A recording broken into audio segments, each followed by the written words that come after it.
Once upon a midnight dreary, while I pondered weak and weary over many a quaint and curious volume of forgotten lore, while I nodded, nearly napping, suddenly there came a tapping, as of someone gently rapping at my chamber door.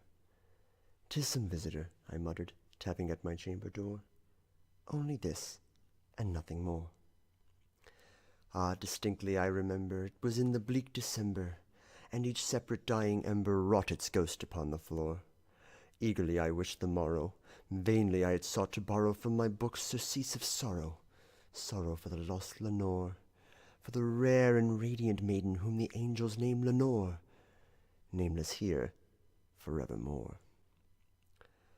And the silken, sad, uncertain rustling of each purple curtain thrilled me, filled me with fantastic terrors never felt before, so that now, to still the beating of my heart, I stood repeating, "'Tis some visitor entreating entrance at my chamber door, some late visitor entreating entrance at my chamber door. This it is, and nothing more." Presently my soul grew stronger, hesitating then no longer. "Sir," said I, "or madam, truly your forgiveness I implore. But the fact is I was napping, and so gently you came rapping, and so faintly you came tapping at my chamber door, that I scarce was sure I heard you. Here I opened wide the door. Darkness there, and nothing more." Deep into that darkness peering, long I stood there wondering, fearing, doubting, dreaming dreams no mortal ever dared to dream before.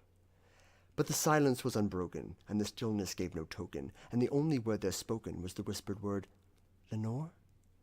This I whispered, and an echo murmured back the word, "Lenore."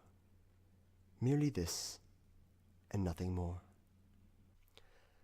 Back into my chamber turning, all my soul within me burning, soon again I heard a tapping somewhat louder than before.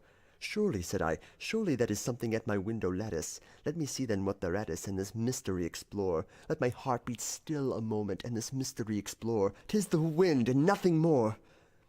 Open here I flung the shutter, when, with many a flirt and flutter, in there stepped a stately raven of the saintly days of yore. Not the least obeisance made he, not a minute stopped nor stayed he, but with mien of lord or lady perched above my chamber door, perched upon a bust of Pallas just above my chamber door, perched and sat, and nothing more. Then this ebony bird beguiling my sad fancy into smiling, by the grave and stern decorum of the countenance it wore. "Though thy crest be shorn and shaven, thou," I said, "art sure no craven, ghastly grim and ancient raven wandering from the nightly shore. Tell me what thy lordly name is on the night's Plutonian shore." Quoth the raven, "Nevermore."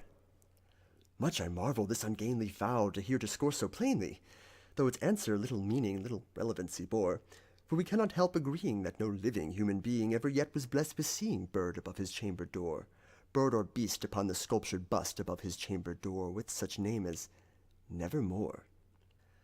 But the raven, sitting lonely on the placid bust, spoke only that one word, as if his soul in that one word he did outpour. Nothing farther than he uttered, not a feather than he fluttered, till I scarcely more than muttered, "Other friends have flown before. On the morrow he will leave me, as my hopes have flown before." Then the bird said, "Nevermore." Startled at the stillness broken by reply so aptly spoken, "Doubtless," said I, "what it utters is its only stock and store, caught from some unhappy master whom unmerciful disaster followed fast and followed faster till his songs one burden bore, till the dirges of his hope that melancholy burden bore of never, nevermore." But the raven still beguiling my sad fancy into smiling, straight I wheeled a cushioned seat in front of bird and bust and door. Then, upon the velvet sinking, I betook myself to linking fancy unto fancy, thinking what this ominous bird of yore, what this grim, ungainly, ghastly, gaunt, and ominous bird of yore meant in croaking, "Nevermore." This I sat engaged in guessing, but no syllable expressing to the fowl whose fiery eyes now burned into my bosom's core. This and more I sat divining, with my head at ease reclining, on the cushion's velvet violet lining that the lamplight gloated o'er, but whose velvet violet lining with the lamplight gloating o'er she shall press nevermore. Then, methought, the air grew denser, perfumed from an unseen censer, swung by seraphim whose footfalls tinkled on the tufted floor. "Wretch," I cried, "that God hath lent thee, by these angels he has sent thee respite, respite and nepenthe from thy memories of Lenore. Quaff, oh quaff this kind nepenthe, and forget this lost Lenore." Quoth the raven, "Nevermore." Prophet, said I, thing of evil, prophet still if bird or devil, whether tempter sent or whether tempest tossed thee here ashore, desolate yet all undaunted, on this desert land enchanted, on this home by horror haunted, tell me truly, I implore, is there balm in Gilead? Tell me, I implore. Quoth the raven, nevermore.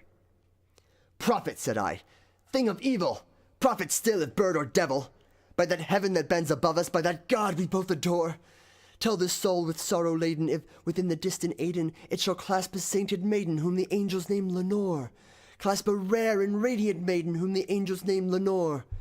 Quoth the raven, nevermore. Be that word our sign of parting, bird or fiend, I shrieked upstarting, get thee back into the tempest and the night's Plutonian shore. Leave no black plume as a token of that lie thy soul hath spoken. Leave my loneliness unbroken, quit the bust above my door. Take thy beak from out my heart, and take thy ford from off my door.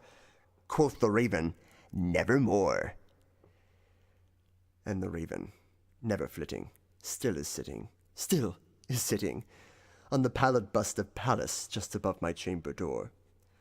And his eyes have all the seeming of a demon's that is dreaming, and the lamplight o'er him streaming throws his shadow on the floor.